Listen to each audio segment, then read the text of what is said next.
Okay, and we are live. So, good morning, everyone, and welcome to another episode of the Crypto Hour. Today is Friday, the 16th of May, and it's 9 a.m. in the UK as usual. I remind you that the time, UK time, doesn't change. Okay, so even when we have daylight saving time changes, and you're not quite sure what time it is, remember it's always like 9 a.m. UK. Okay, so let's start sharing because there's a lot to talk about this week. Again, thanks again to Jonathan that is here today. And one of the things that we're going to talk about, we're going to talk a bit of Cardano today, but especially with the new, the imminent new launch of Midnight, which is probably going to be the biggest airdrop ever. And what it means, kind of what it does for crypto in general, not just for Cardano. But let's go in and share my screen and let's go through the usual steps. Okay, first of all, we look at the economic calendar. I say not too much was on the calendar from this week. We have the CPI numbers in the US, which again they came slightly below expectation, so at 0.2%, confirming kind of like CPI now is trending down to the target of 2%.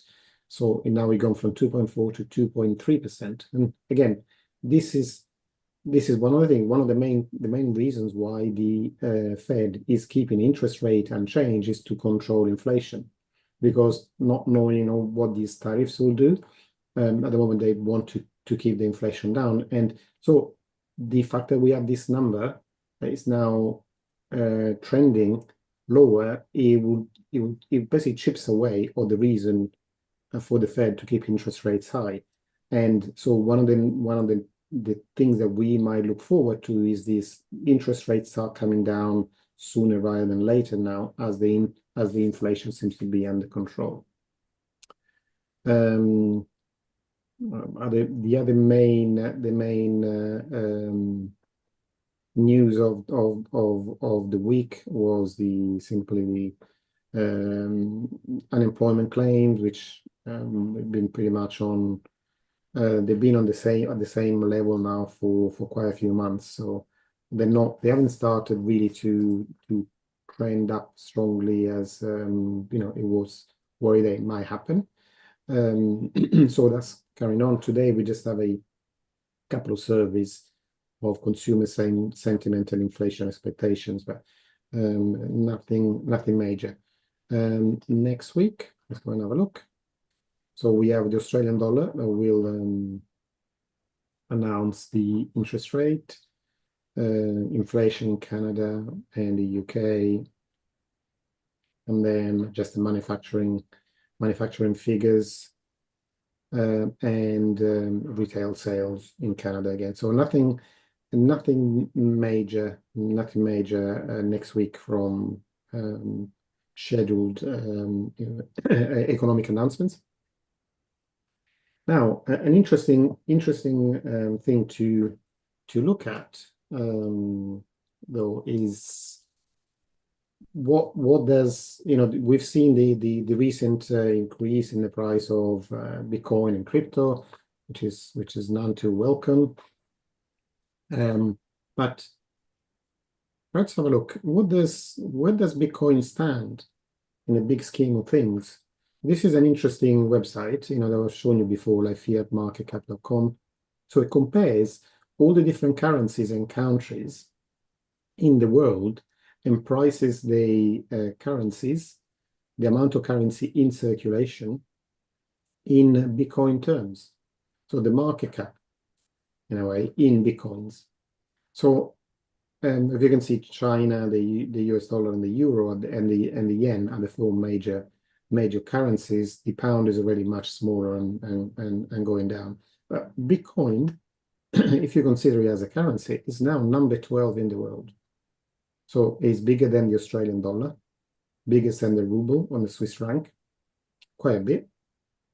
And it's very close to the Brazilian real and the Taiwan dollar and not too far from the Hong Kong dollar. So this is remarkable for something that I can't tell you how big this is.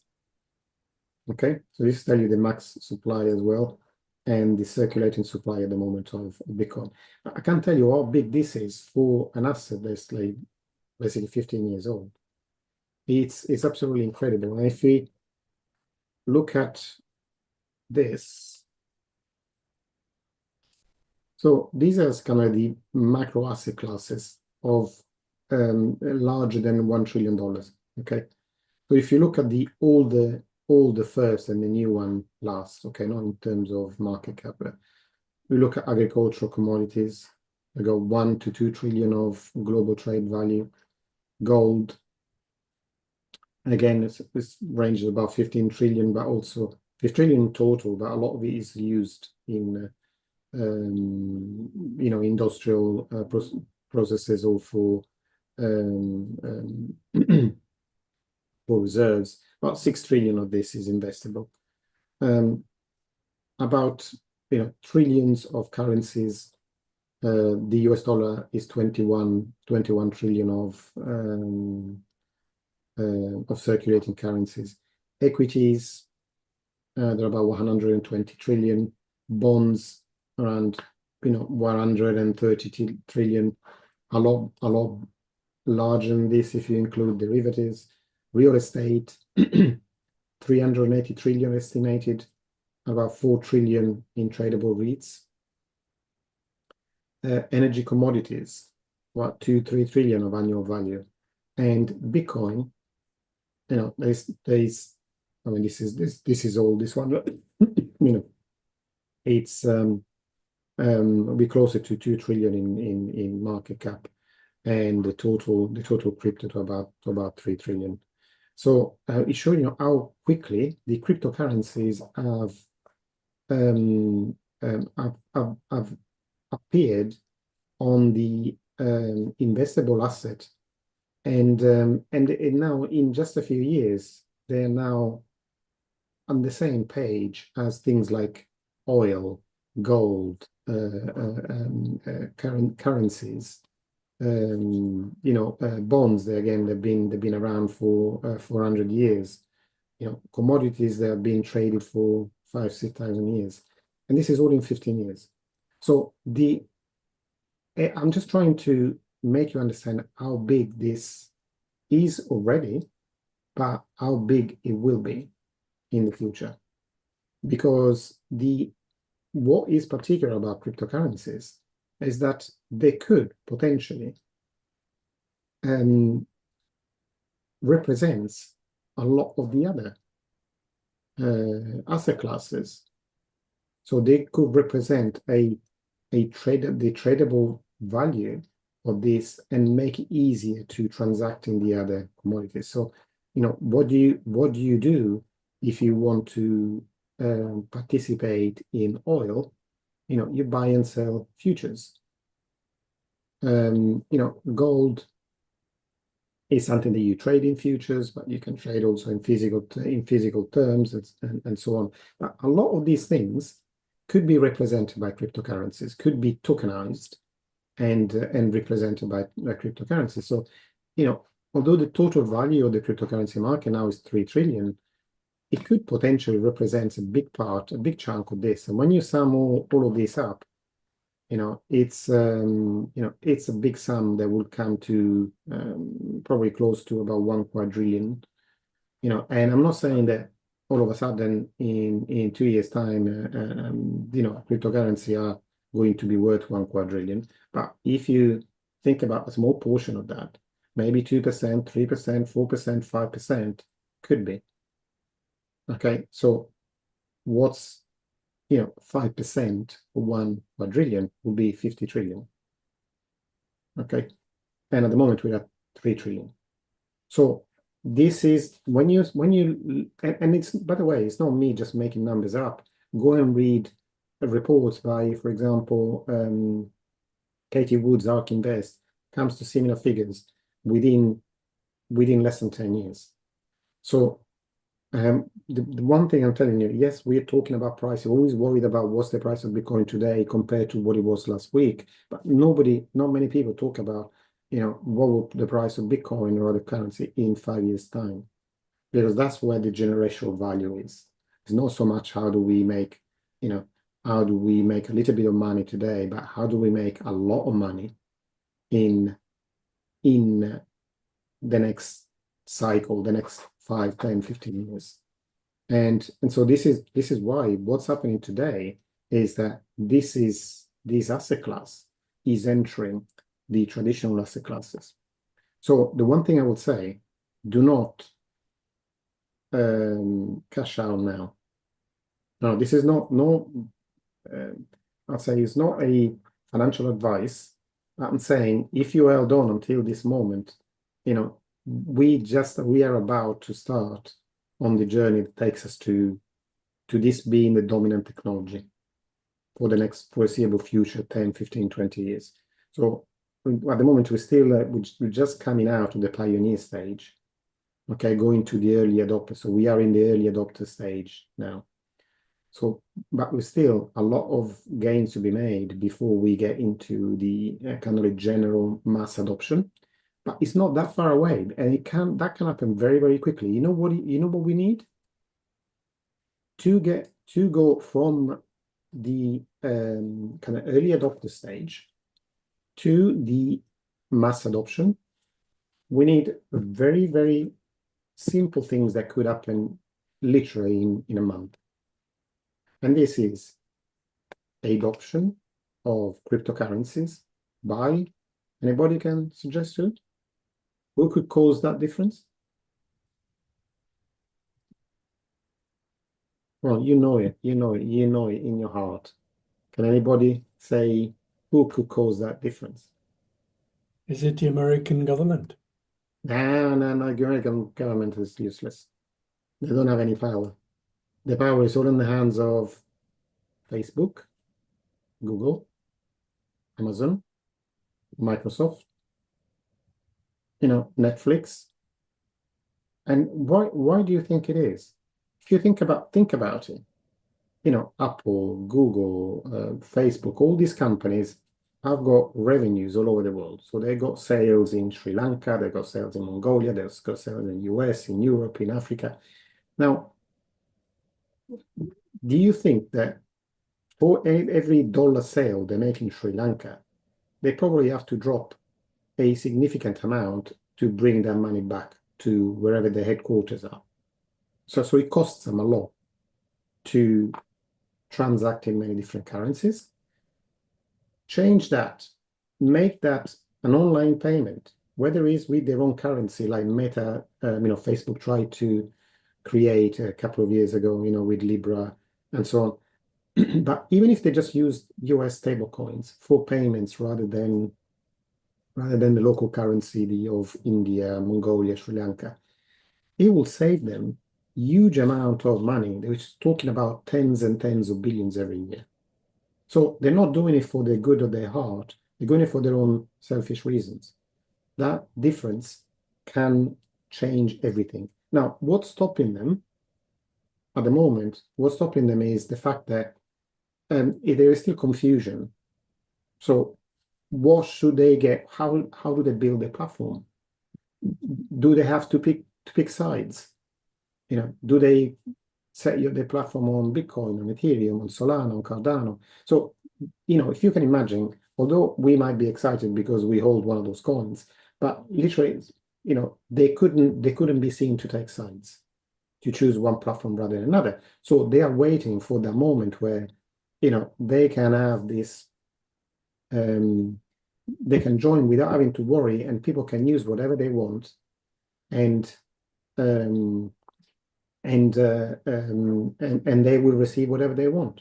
So for that moment, which is what we've been talking about for years, kind of like the Wi-Fi moment, that is getting closer than we think. And we're going to talk about today a little bit, when I show you another couple of things, because there's a couple of important news as well. And then we'll talk about this because we might be coming very close, weeks away from solving the blockchain trilemma. and again, we spoke about in the past, and also of making crypto interoperable in a practical way. So before we talk about this, though, a couple of big news. You might have seen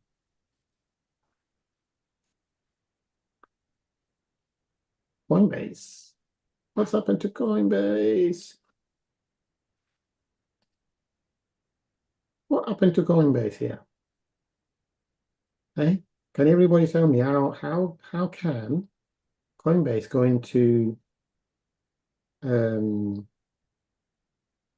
closing at $206 on Monday and then finishing on Tuesday at 256? Coinbase listing on S&P 500 on Nasdaq. Well, yeah, not almost. You're close enough. So they are now they will be part of the S&P 500. Okay, so this is the news. See how important that is.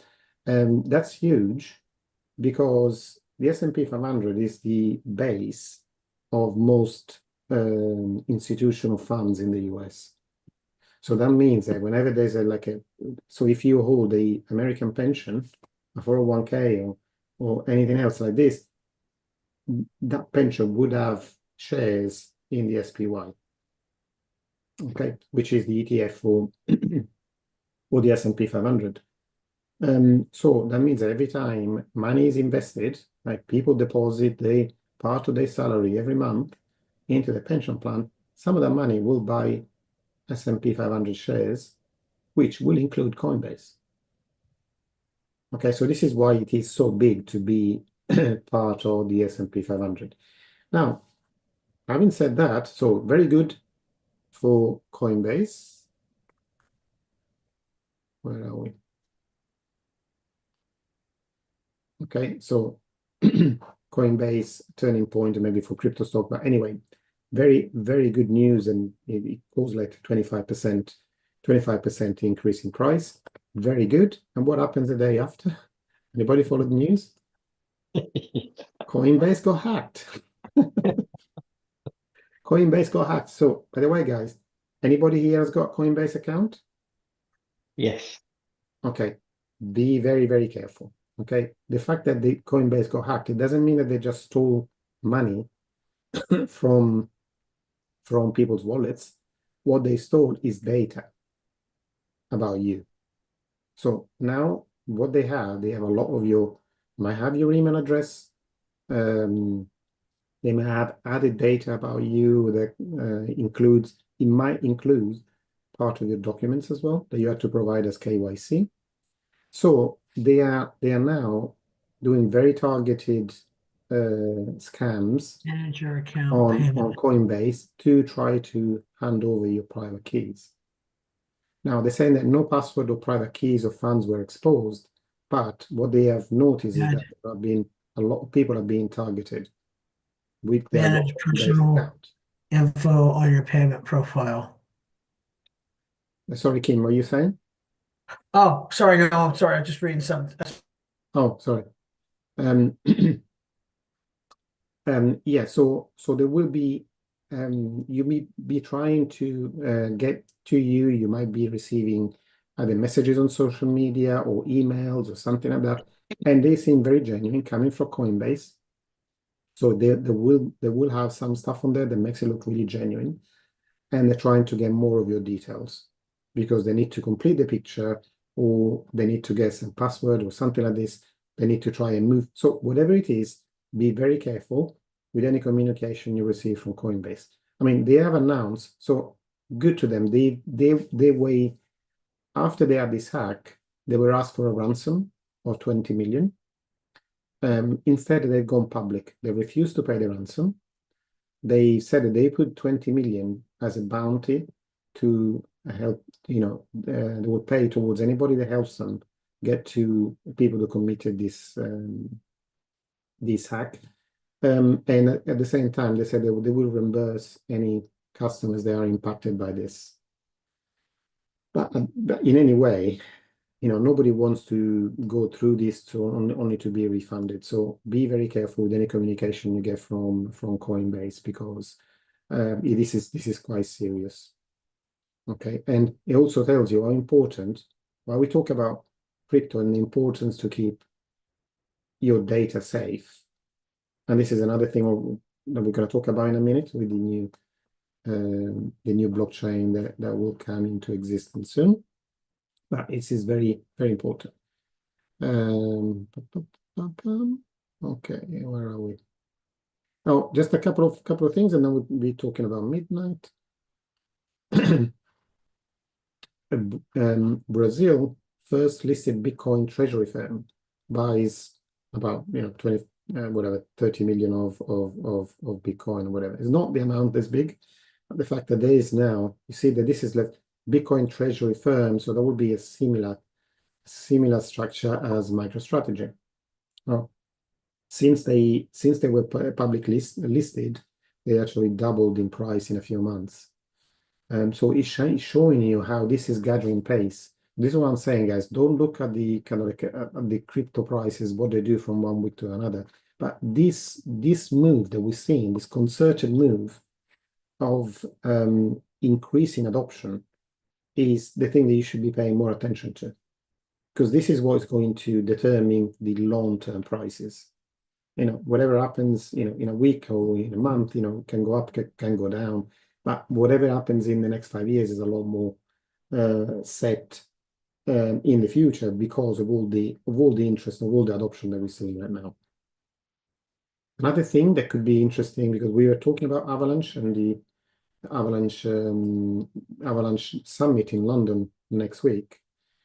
Now, BlackRock's BUIDL, which is a kind of fund that invests in crypto, announced direct DeFi interaction with Avalanche, with the Euler integration on Avalanche.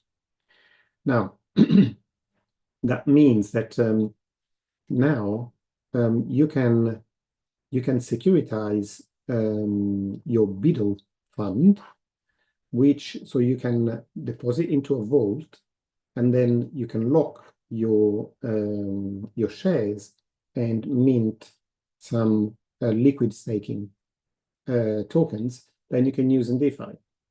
So if you kind of for you, like I'm talking about Double Dutch, that means that you got some shares, that you invested with BlackRock. Okay, so that's simple. Put money, pay money, get your shares. Okay, the shares it's a fund that invests in crypto. Okay, now you can use that fund while you still have the, your ownership of the fund and whatever that makes. Now you can use a liquid staking, the same as we can do for other tokens like in Cardano, Ethereum, and other places. And you can use that token by liquidizing, by depositing it somewhere and getting a token that represents that ownership as a collateral. So then you can use it to get loans yourself, or for other people. You can deposit it on a protocol like this one, so that other people can borrow money and you are then given a yield. You can receive a double yield, one from the ownership of the fund, one for participating into DeFi from this one. So you can see now how even big companies like BlackRock are using the crypto infrastructure, because they can see they can access extra yield through that infrastructure. And so this is quite big at the moment, obviously it's just been announced, and it's going to be on the Avalanche network. It doesn't mean that now Avalanche is going to be like the BlackRock, and that they just, BlackRock is just going to be work with Avalanche or anything like this. But it's just an example of how this technology can be used. And if Avalanche can be used for this project, other chains can be used for different projects. So I'm just showing you how the pieces of the puzzles are starting fitting together.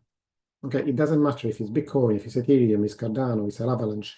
It doesn't matter. It's blockchain technology that's powering this, that's making this possible.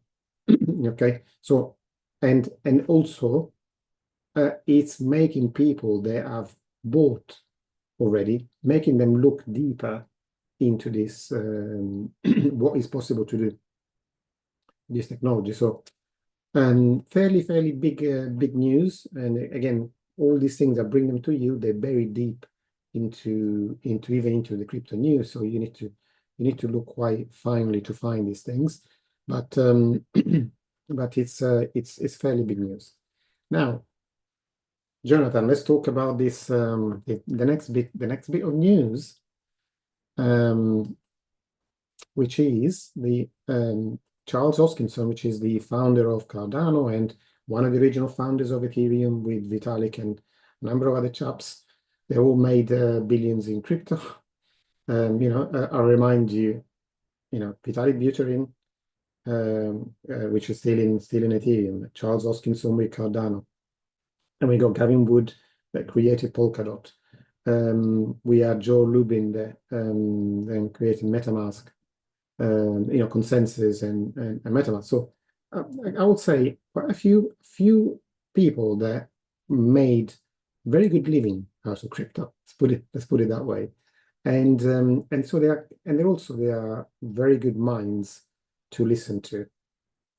Very interesting people, all of them. Anyway, now, why particularly it talks about Charles Hoskinson and not Cardano?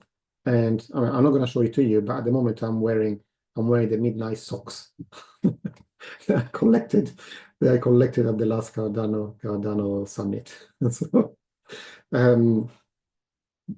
So why Charles Hoskinson and not Cardano? Because this is something that's being developed by his company, which is Input Output. And what is doing is not just making a Cardano thing, it's opening up to a variety of different blockchains. So these 37 million wallets are not just Cardano wallets, but they are, I can't remember them all, but it's, where are we? And we got a list of all the, so it's going to be Bitcoin, it's going to be Ethereum, it's going to be Solana, BAT, Brave, Attention Token. So there's quite a few people, and if you hold tokens in these blockchains, you are going to receive a airdrop of Midnight once the Midnight chain gets launched. Now, as part of this launch, there's going to be 2 tokens. Which is one of them is a governance token, which is going to be called Knight, and then one this called Dust is designed for private transactions. So you can, once you receive it, you can do whatever you want to this token, whether trade them, hold them, use them to vote, or just use them to use the blockchain. Now, the interesting thing about this, so this is like, there we are, Bitcoin, Ethereum, Cardano, XRP, Solana, and I know BAT as well has been announced because the Cardano ADA has just been added to the Brave ecosystem. So it's you can now access Cardano from the Brave wallet. But the other interesting thing is that what that allows, so the reason why it's being airdropped to all these chains is because all the people on these chains will be able to do stuff for Midnight, to build on Midnight, and then they can build a transaction structure however they like. So you can build on Midnight and have the fees paid in Bitcoin, in Ethereum, in XRP, in Solana, however you like. So in a way, it's bringing all these communities together because it's going to be like a collaborative project rather than a fighting for to become the best out there. Because if you look at all the people that work that support nodes and put a transaction through, they are going to be incentivized to participate in Midnight because they're still doing the same thing that they do. And now, apart from receiving their fees in Solana and XRP, they're also going to receive Dust by completing these transactions on Midnight, and they can also build apps in their own programming language. So, I mean, for the technical details, I'll probably, Jonathan, I will defer to you. I know you can explain this a lot better than I am. So just tell us a little bit of what this can do. First of all, what Midnight is able to do, it was began like a privacy chain first, but now it's a lot more than that. But also how in practical terms, what it will mean for people that like you, they are supporting the network with their technology, and how can they participate in this? Yeah, so the Midnight blockchain is really designed to add in viability for mass adoption of blockchain technology by businesses, by enterprises, governments, by providing a sort of a privacy layer to all the transactions. So with the current crop of mainstream blockchains, you participate in them, and you participate knowing that all of your transaction information, all of your wallet data is public.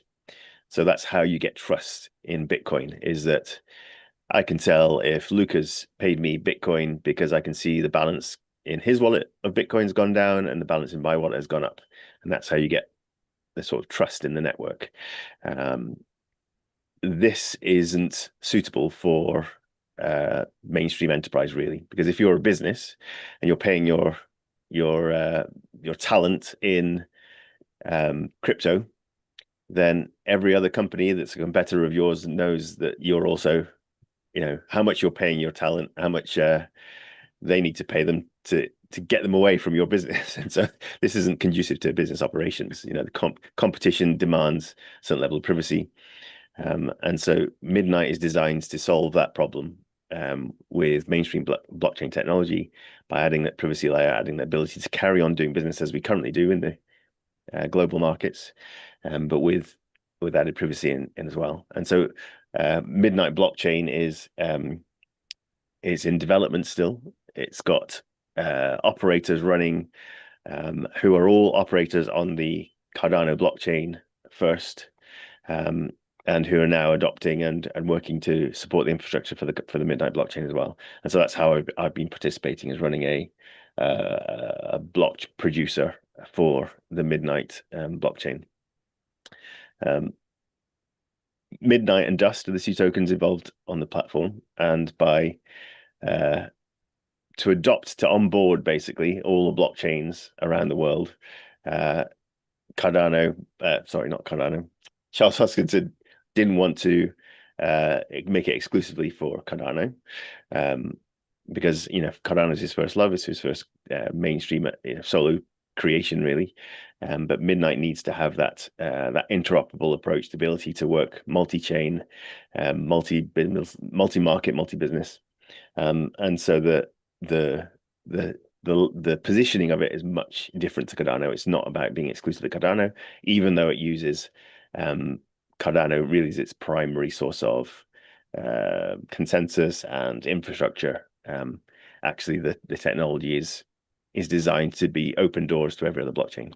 So it's exciting to see, to know that you can be participating in the Solana ecosystem as a degen, looking at making lots of money, but then also receive this new token in your wallet of Dust when this glacial airdrop happens, because it means that suddenly you'll have an incentive to get involved in this new blockchain, Midnight, and to redeem your tokens. But then also, as a Cardano enthusiast, it's going to benefit Cardano, because all the operations, all the transactions, and everything will be participating through the Cardano ecosystem as well, which is great. And also another important thing is that this is no tokens are in the hands of virtual capitalists. They're all being delivered directly to the wallets. Exactly. There's no buy-in. You can't buy your way into owning a large portion of the token holdings.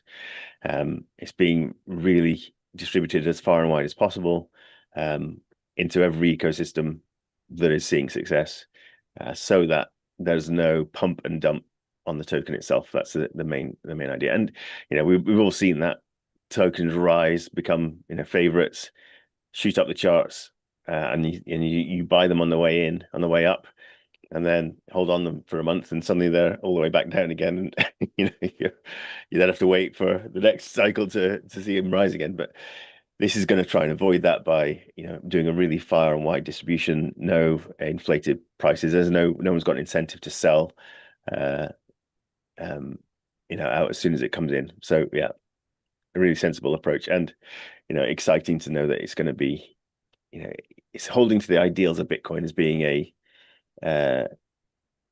token, a chain for everybody, rather than just for the early adopters. That's the stance of it, which is great to see. So yeah, exciting times.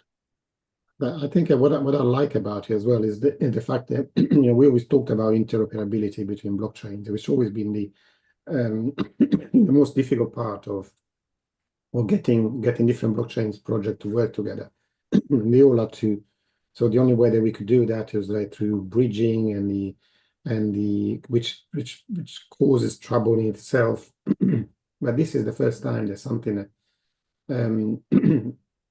everybody can see the benefits of this, because like Bitcoin maxis don't need to invest or buy any other token. They can just keep dealing in Bitcoin, but at the same time they can participate on things that Bitcoin doesn't have, like DeFi, for example, and different different apps or gaming or whatever else will be then built on Midnight without having to compromise their security, which is used. So they can see the advantage. So they don't have to give away anything to take part in this. They get just benefits without losing any of their power or their security, which is amazing. So, and this is we know what we're talking about. We need kind of like Google or Microsoft or this world, because they could have a wallet, like at the moment we have a Brave wallet in the browser, on the Brave browser. How long would it take Microsoft to package a wallet, with the Windows software, or Google, or anybody else of the big players? Very easy, you could include. So they already have that technology, because they are the ones that have built the underlying technology. So don't think that they can do anything like that, but they also have over 3 billion users. So the moment that you have a Microsoft wallet, Google wallet, an Amazon wallet, you bring huge numbers to crypto. And this is the kind of this, like Midnight. I mean, we'll see if it's going to be like at the moment, the aha moment, that kind of a Wi-Fi standard that we've all been waiting for. But it could well be, because you don't have to pick sides. Everybody can take part, and it makes it very easy. Like, especially one of the big criticism in Cardano was that it was difficult to build on it because of the programming language. Now that obstacle now has been taken away, because the programmers don't have to learn a different language to do their work. They can just use the same language that they have known before to build on this. And it could well be the one thing that can bring the big players onto the crypto world, and then can bring the next level of adoption, to bring us from early adopters to the mass market. And at that time, it will, those big numbers that we've been talking about, the 500,000 Bitcoin, that would be looking like a far away dream. I think we were thinking far too small. Yeah. And so on Cardano, that was one of the strong criticisms, is that the barriers to entry were high for developers. So you needed to know Haskell to be able to write smart contracts, so you could actually build functionality into your apps when they talk to the blockchain, they would have to know Haskell. And in fact, a community-based team within the Cardano ecosystem came up with a language alternative based on TypeScript called Aiken, and that has been adopted far more widely and quickly than the core development language for smart contracts. in Haskell. And so learning from that, Charles is sitting in the ecosystem now, seeing it all from above. And so he's learned now with the Midnight blockchain, we just need it to be really accessible and easy to work with in a technology, in a language that everyone understands. And so it's got basically APIs that you can talk to in the language of choice, primarily TypeScript, which is like a web development language, very straightforward, very simple, everyone understands it. But you'll still have all the power and security and privacy built into it that Cardano and Midnight will give you. And so effectively the Midnight will be for other blockchains like Bitcoin and Cardano, there'll be layer 1 alternatives, you're able to interact directly with each other. And then for Ethereum and that sort of EVM ecosystem, Binance Smart Chain, everything, it will sit as a layer 2. And so where you've got Tron network and so on and so forth built up around Ethereum's as an alternative to Ethereum, then it will just sit in that sort of realm as well. But just like Ethereum shares all the addresses together, then Midnight will have accessible addresses for everybody to use as well. So really, really interoperability has been built into it from the ground up, thinking about how that will work.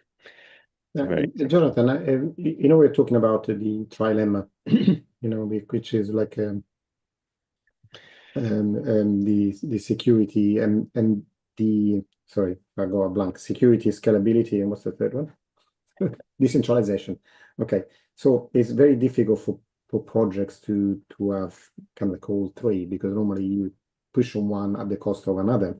But this may be the first one to actually solve the trilemma, to have all three at the maximum possible scale. Now, can you just let us know in understandable terms how Midnight tackles the scalability? Because I think it's interesting as well. Yeah, I don't know the plans for scaling. Just that the like out of the box, the ability to process transactions at a far greater scale than Cardano currently, for example. But ultimately, I think it's going to leverage the fact that it can use other chains to interop with and act with as a scalability layer. So on Cardano, when you've got layer 1, and that's where all the trust really lies, all the consensus agreement lies in that layer 1. Midnight won't rely on its own consensus model. It will be relying on Cardano's or Bitcoin's, as I understand it. So you've got that scalability of the chains that you're interacting with adopted, and those layer 1's ability to grow and scale. So you've got Midnight is really sort of tapping into all these other chains and making that possible. And it's got a much lighter weight consensus mechanism built within it as well. So it's not just using straightforward Ouroboros in its consensus model, which I'm get too technical, but the ability for it to scale and talk easily with other chains is really paramount. So we're talking potential of achieving kind of 100,000 of transactions per second, basically, which is what you need then. If we are aiming to compete and replace the Visa and MasterCard of this world, you need that kind of capacity, and security attached to it. So Cardano has pioneered the security. I don't know if there is another blockchain that is as secure, generally with smart contracts we're talking about, apart from Bitcoin, as Cardano. So combining that with scalability and the decentralization of the Cardano blockchain will pretty much bring it closer to solving the blockchain trilemma. So it's I can see this being a massive thing. So I know that a lot of it doesn't mean they will be adopted from day one, with open arms, as obviously there are people that will talk it down because of their own self-interests. But at the same time, this is going to be airdropped into the wallet. So if anybody that's got any, any of these blockchains. So at the same time, they might sell if they want, but at the same time they do have these tokens. They didn't have to buy them or if they want to denigrate it, is that's fine, they can do it, but it's denigrate something they have in their wallets. So yeah, it's be interesting to see, and even if it brings a few Bitcoiners, a few XRPers, a few Maxis or the other blockchains in interacting with this, it's a step in the right direction. Hopefully, I hope that the only thing is that I hope that Hoskinson's name, as there are, kind of these political games that are going on in Washington and whatever, doesn't cause an obstacle, because the people are trying to stop it, because he's a very powerful figure now in cryptocurrency, and I wouldn't want the people trying to stop him. They try to stop the project, but he's not, he doesn't directly benefit from this project, so he hasn't kept any tokens back for himself. Obviously he will get tokens because he's got Cardano, so he will get airdropped like everybody else. It will be airdropped to midnight tokens, but hopefully that will manage to work and bring some collaborative work into crypto that hasn't been there until now. And by the way, we are talking about, this is another announcement of the past few days, is a lot of the work that his company is doing is, again, bringing Cardano to collaborate with projects, and one of these connections has been with the Brave browser, and the fact that Cardano now has been included in the Brave wallet. That is something that should have been promoted by the Cardano Foundation, really, but as we know, they haven't done their work for many years. So they are doing all this work, and apparently a lot more connections are going to be announced in the next few months. Be interesting. It would, anything like that. I don't know, guys, but I read, on a daily basis, I read the crypto news, and one of the things that's obvious now, there's a lot more articles about Cardano than there were like even 6 months ago or a year ago. It was almost like a taboo subject before, and now is some articles are not great, but still Cardano is in the news, and can say, in a way, any news is good news, because it's making it puts it in front of people's eyes.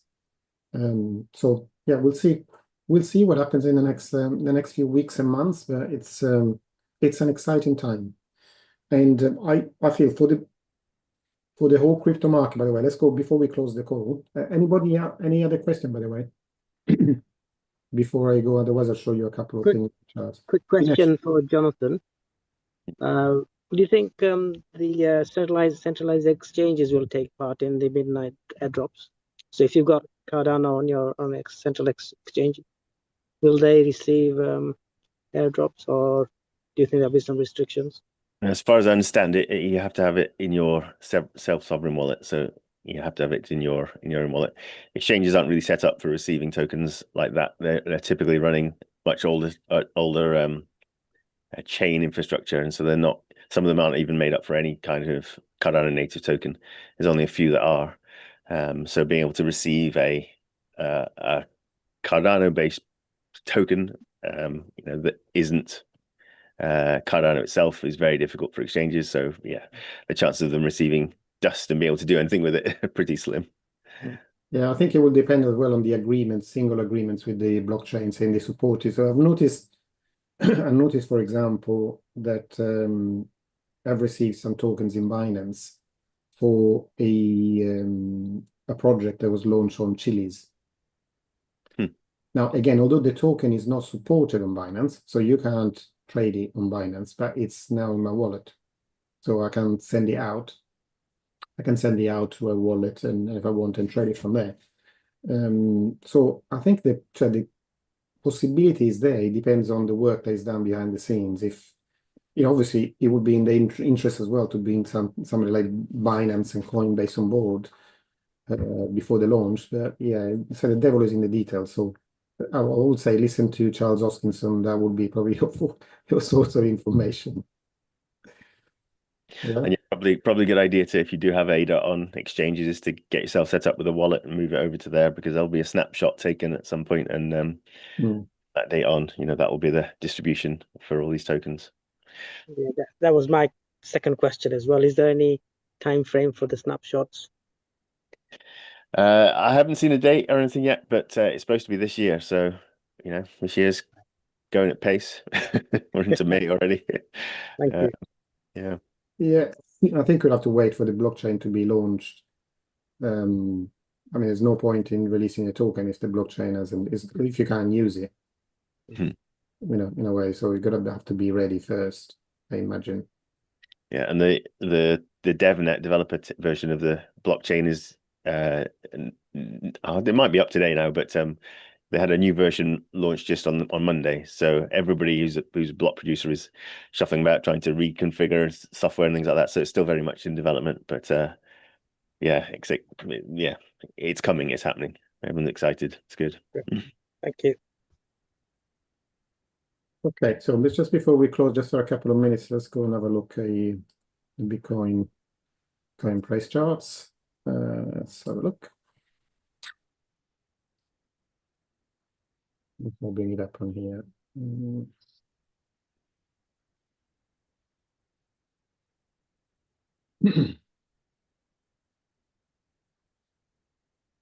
Okay, where are we? We're on the daily charts. So kind of like, the one thing that I wanted to bring to your attention at the moment, as I say to you, just about a month ago, as soon as we broke this, so this point really at I don't think I have any charts anymore. The 92,000 roughly level. Then we open the door to create a new all-time high. Now, the one thing I wanted to show you is like if you see the way that kind of Bitcoin and generally speaking any item that interrupts. So this is like a downtrend at this point here. So towards the end of April, the downtrend was terminated when it went above this level, okay? So around the 89,000. Now, let me just, maybe I'll take everything. Let me just remove all these drawings. I don't need that. So the one thing I wanted to show you, the way that we have a growing price, sideways, another grow, other sideways period, and then another jump. Okay. So you can see the way, so things don't go up in a straight line. Okay, so they go up, they reach a new price level, they build some consensus about that level, and then there's a jump to the next price level. So each time we either have a jump to another consensus, we can either be higher or it can be lower. Okay, so at the moment, all the indication is for this to continue higher. And if I'll leave you with an expectation for the next few weeks, I will say probably within a week, I expect the price to go from here to about this level, which would mean creating a new all-time high.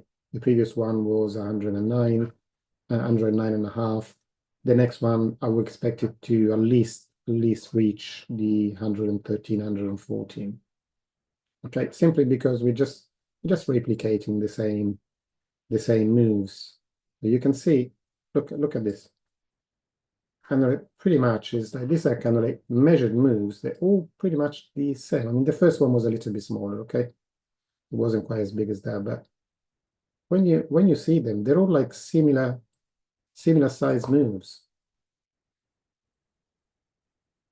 Okay, so roughly about just about $10,000 in move. Okay, about 10 to 15% each move. So if we do the same thing, even a little bit smaller, will take us to mid 110s. Okay, so we'll see if I'm right or if I'm wrong. Okay, but at the moment the pressure. So as we can as we could see that this during this time here,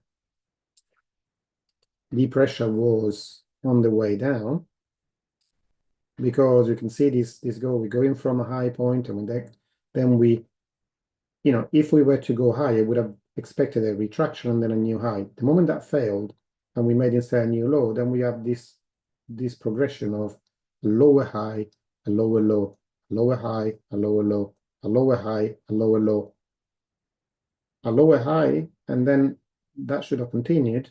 Instead of continue, it broke. Create now, okay, a new higher high. So we go here, there's a low, a high, lower high, higher high, lower high, high high, and so on.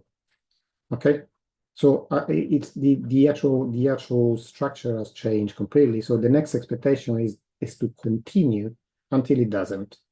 So at which point I would say would this be invalidated? At the moment, if this was to fail, we look at this to be invalidated if it breaks. If it breaks roughly